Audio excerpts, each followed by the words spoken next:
আজ আমাদের পুরীর দ্বিতীয় দিন, তাই সকাল সকাল দেরি না করেই ঘুম থেকে উঠেই বেরিয়ে পড়লাম সমুদ্র সৈকতে। সমুদ্রে গিয়েই আমার ছেলে যেই উঠদের দেখলো ওর বাবার সাথে বেরিয়ে পড়লো উটের সাথে খেলা করতে। তারপর আমি আর আমার ছেলে একটুখানি সমুদ্রের সুন্দর হাওয়া খাচ্ছিলাম আর সমুদ্রের দিকে তাকিয়ে তাকিয়ে ভাবছিলাম যে সমুদ্রটা কত গভীর, এর কোনো শেষ নেই। তারপর কিছুক্ষণ ঘোরাঘুরি করার পর হোটেলের দিকে ফিরে গেলাম, কারণ 3টের সময় আমাদের সাইট সিন দেখাবার জন্য বলেছে।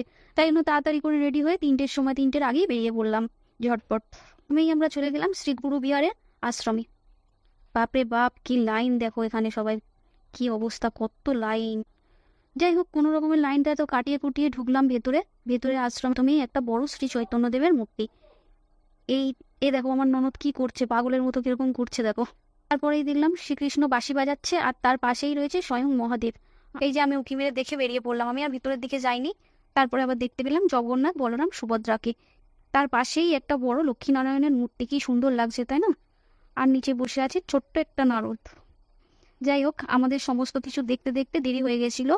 আর এদিকে অটোয় ফিরে এসে দেখলাম আমাদের তিথিরানী কাঁদছে।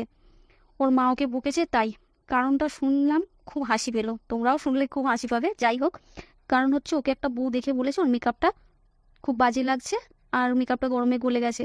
সেই শুনে ওর কান্না শুরু। ওর মা তাই ওকে বকেছে আর ও কাঁদছে। আর এদিকে আমার বদমাসটা দিদিকে কাঁদতে দেখে সেও হেভি আনন্দ পাচ্ছে। দেখো দিদির সাথে কি করছে। এরপরেই আমরা পৌঁছে গেলাম শ্রী শ্রী ওমকেশ্বর টেম্পেলে। এই মন্দিরটার ভেতরে ঢুকলাম, ঢুকে দেখলাম বজরংবলীর একটা সুন্দর মূর্তি। পরেই আমরা দর্শন পেলাম ভগবান বিষ্ণু অবতার, নরসিংহ অবতার।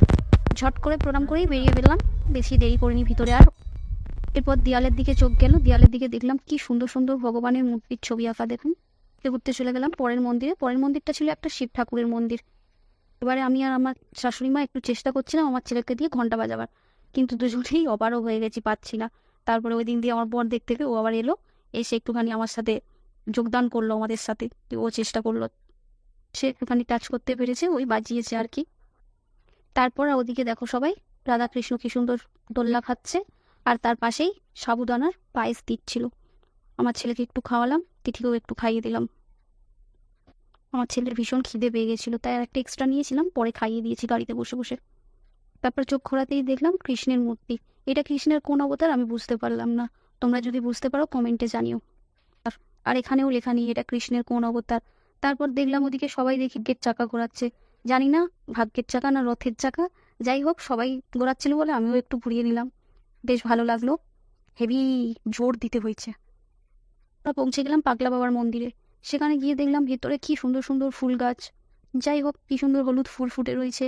ওতে অটোয় যেতে যেতে দেখলাম জগন্নাথের মাসির বাড়ি, কিন্তু ওখানে নাকি লকডাউনের পর থেকে আর ঢুকতে দেয় না।